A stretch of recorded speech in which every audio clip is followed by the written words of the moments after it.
এখন বাজে 7:20। এখনো সন্ধ্যা হয়নি, আমাদের তো সন্ধ্যা হয়ে গেছে।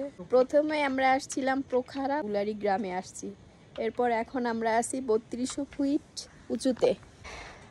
এই যে ভিউ, ঠান্ডা উপভোগ করতেছি, আর কিছুই না, অনেক ঠান্ডা। আসসালামু আলাইকুম, সবাই কেমন আছেন? ট্রেকিংয়ের দ্বিতীয় পর্ব নিয়ে হাজির হয়ে গেলাম। আজকের ভিডিওটা একটু যদিও বড় হবে, তবুও ধৈর্য সহকারে একটু দেখবেন, কারণ ভিডিওর ভিতরে অনেক কিছুই আছে যেগুলো আপনাদের মন ছুঁয়ে যাবে। নয়াপুল থেকে টিকিডোঙ্গা জিপে করে চলে আসলাম। এই যে জিপ থেমে গেল, এবার জিপ আমাদেরকে নামিয়ে দিয়ে সোজা আবার চলে গেল।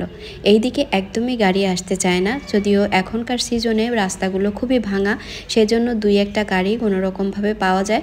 তো আমাদের ভাগ্য ভালো বলে আমরা একটা জিপ পেয়ে গেছি। এবারে আমাদের শুরু হবে মূল ট্রেকিং পর্ব, কারণ এখান থেকে আমাদের হাঁটতে হাঁটতে অনেক দূর পর্যন্ত চলে যেতে হবে। চলুন তাহলে সেই হাঁটার রাস্তাগুলো এবং হাঁটার মুহূর্তগুলো আপনাদের মাঝে শেয়ার করি। জিপ থেকে নামার পরে ছোট্ট একটা ঘর দেখলাম, আর সেই ঘরের ভিতরে রয়েছে চা খাওয়ার সুব্যবস্থা, রয়েছে আরও চায়ের সাথে রুটি, বিস্কিট ইত্যাদি। দেখলাম একজন মহিলা এখানে তার কাজ করতেছিল, পাহাড়ি ছিমের বিচিগুলো ছাড়াচ্ছিল। পাহাড়ি ছিমগুলো দেখতে ঠিক লম্বাটে টাইপের। তো এখানে খেতে খেতে তার সাথে অনেক কথাই বললাম। চায়ের দাম নিয়েছিল 150 টাকা। চা খাওয়ার পরে আমরা আবার সোজা হাঁটা শুরু করলাম। এখানের বাড়িটা ছিল ঠিক উঁচুতে, আমরা নামবো আরেকটু নিচুতে, আর তার কাছে জিজ্ঞেস করে লোকেশনটা জেনে জেনে সেই নিচু থেকে আমরা হাঁটা শুরু করলাম। Go,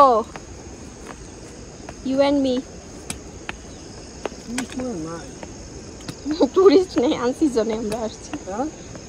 টুরিস্ট ওই যে পিছনে দেখে আসলাম না, দুইজন বসে আছে, আস্তে আস্তে আসতেছে, ওনাদেরই তো দেখলাম, আর তো দেখলাম না। আমাদের কাছে যেহেতু কোনো গাইড ছিল না, সেহেতু আমাদের এই স্থানীয় লোকদের কাছ থেকে জেনে জেনেই তারপরে পথের নির্দেশনাটা পেয়েছি। আমাদের ফার্স্ট টার্গেট ছিল টিকিডোঙ্গা থেকে উলারি পর্যন্ত যাবার পথে ছোট ছোট অনেক গ্রাম বাঁধে, আর সেখানে রেস্ট হাউস আছে। টিকিডোঙ্গা থেকে উলারি পর্যন্ত যেতে 2 ঘন্টা সময় লাগবে, আর 2 ঘন্টার পথ আমরা পাড়ি দিচ্ছি পায়ে হেঁটে। এখানকার পথগুলো তো দেখতেই পাচ্ছেন, এভাবে সিঁড়ি সিঁড়ি করা, একবার নিচে নামতে হয়, একবার উপরে উঠতে হয়, তবে ম্যাক্সিমাম সময়গুলোই উপরে আমাদেরকে উঠতে হয়েছে।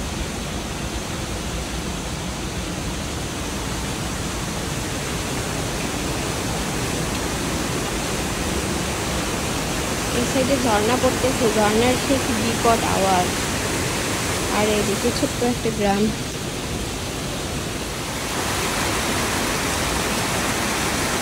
পথে এভাবে অনেক ঝুলন্ত ব্রিজ রয়েছে, আর এই ব্রিজগুলো সম্পূর্ণ লোহা দিয়ে তৈরি।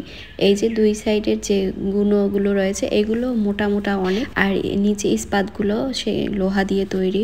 আর অনেক দুলতে ছিল আসার সময়, কিন্তু লম্বা পথে এরকম ঝুলন্ত ব্রিজ। এত দূরে উঠে আসলাম, ওই যে ওই ছোট্ট গ্রাম দেখা যায় টিকিডোঙ্গা, ওইখান থেকে আবার এই উলারি 9 এখানে চলে আসছে হাঁটতে হাঁটতে। অনেক উপরে, আরও উপরে উঠবো। এর নাম হচ্ছে কি ট্রেকিং। ওরে আল্লাহ, জীবন শেষ হাঁটতে হাঁটতে। এর মধ্যে আবার জোক আছে এই বনের মধ্যে, একটা তো দেখা মিলছে। গহীন জঙ্গলের পথ ধরে হাঁটা শুরু করেছি। বৃষ্টি তো পড়ছে আবার থামছে, এরকমই একটা অবস্থা, আর খুব ঘন ঘন কিসের যেন একটা ডাক। আর ওই যে দেখা যাচ্ছে অন্য কান্ট্রি থেকে, এরা প্যারিস থেকে আসছে। এরা আসছে টোটাল 5 জন, 3 বাচ্চা আর মা বাবা। তো সবাই মিলে ট্রেকিং করতেছে। এরকম আরও অনেক আছে, তবে আমাদের যে হাঁটার গতি, কারণ আমরা বাংলাদেশি, আমাদের হাঁটার গতি একটু কম, আর এদের হাঁটার গতি অনেক বেশি দ্রুত, যার কারণে এদের সাথে থাকতে পারছি না। আমরা হয়তো পিছে চলে আসতেছি, এরা সামনে চলে যাচ্ছে, এরকম। অন্নপূর্ণা নিউ গেস্ট হাউস, এটা এখানে এসে কিছুক্ষণ দাঁড়ালাম। আর ওই যে সামনের ভিউটা, মেঘ ভাসতেছে।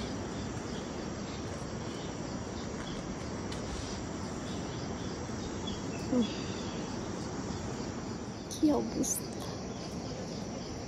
এই যে অবশেষে অনেক পথ পাড়ি দিয়ে অনেক কষ্ট করে তারপর উলারি গ্রামে এসে পৌঁছালাম। এখানে একটা রেস্ট হাউস নিলাম, আর এখানে আমাদের জন্য রান্না বান্না শুরু করে দিয়েছে। এখন বাজে 7:20, আর এই সময়ে আমরা এই ভিউ পয়েন্টের উপরে উঠলাম। পাহাড় হালকা হালকা দেখা যাচ্ছে, ওই যে আমার তো পুরো ঠান্ডা লেগে গেছে। আর এই যে মেঘ, ধোয়া ধোয়া মেঘ, এগুলো সব। আর ওই যে একটু পাহাড় দেখা যাচ্ছে। মানে এখনো সন্ধ্যা হয়নি, আমাদের তো সন্ধ্যা হয়ে গেছে, পুরো রাত হয়ে গেছে। এখানে এখনো আলো। এই যে ভিউ। আমরা খাবো এখন, খাবারের অর্ডার দিছি, খাবার তৈরি করতেছে। এই ফাঁকে আমরা একটু উপরে উঠে আসলাম। আর এই যে ভিউ দেখাচ্ছি আপনাদেরকে, অনেক সুন্দর দেখাচ্ছে। আজকে অনেক কষ্ট হয়ে গেছে এই পর্যন্ত আসতে। তারপর তো আগামীকাল আবার 5 ঘন্টা এরকম ট্রেকিং করতে হবে। তারপরে যে গোড়েপানি যাব, এরপরে হবে কি পনহিল, ওখানে আবার ওখান থেকে আরও 2 ঘন্টা লাগবে। অনেক ঠান্ডা, আমার তো মুখ টুক পুরো সাদা হয়ে গেছে। রাস্তায় প্রচুর পরিমাণে জোক, সে ভয় পেয়ে গেছিলাম অনেক। কি ঠান্ডা, অনেক ঠান্ডা এখানে। প্রথমে আমরা আসছিলাম পোখারা থেকে নয়াপুল আসছি বাসে, ওখান থেকে জিপে করে টিকেডাঙ্গা আসছি, আর সেখান থেকে ট্রেকিং করে এই যে উলারি গ্রামে আসছি। এরপর এখন আমরা আছি 3200 ফিট উঁচুতে, কিছু দেখা যায় না, মেঘ আর মেঘ। এই যে ভিউ পয়েন্টে দাঁড়িয়ে তারপর ঠান্ডা উপভোগ করতেছি, আর কিছুই না, অনেক ঠান্ডা। একটু আগেই খুব মেঘ ছিল, এখন হালকা হালকা ক্লিয়ার হচ্ছে। এই যে এই মেঘ, এই ক্লিয়ার দেখা যায়, এরকমই এখানকার আবহাওয়া। উপর থেকে এখন নিচের দিকে নামবো। এই যে খাড়া সিঁড়ি বাইতে বাইতে পা শেষ। রেস্ট হাউসে আসলাম রেস্ট নেওয়ার জন্য, এখানে এসেও সেই সিঁড়ি, লম্বা লম্বা একটা সিঁড়ি।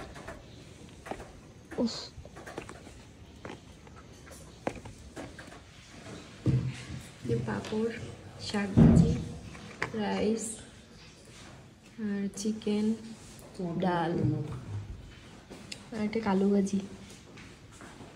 খাবারগুলো খুব ভালো ছিল। এখন খাবারগুলো তৃপ্তি সহকারে খেয়ে